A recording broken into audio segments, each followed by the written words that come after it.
Yun, no?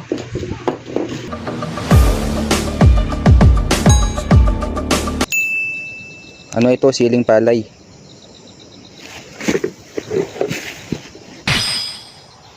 Yan, siling palay. Manghang. Sarap nito kabayan sa mga tinola o anumang klase na pagkain. Pampalasa yung kabayan. Oo. So, naputo lang oh. Amoy na amoy kung aroma. Dito kabayan sa aming bodega ay nagpapatayo siya ng mga bawang. Ayun. Yan kabayan, bawang, tsaka may nakita ko dalawang itlog dito. Ayan, itlog ng manok kabayan. Ngayon dito tayo sa mga manok.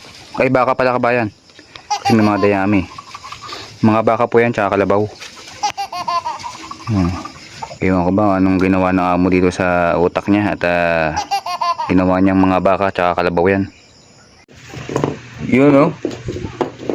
At gagawa tayo ng garlic chili. Baliktad Chili garlic kabayan. Parehas lang din.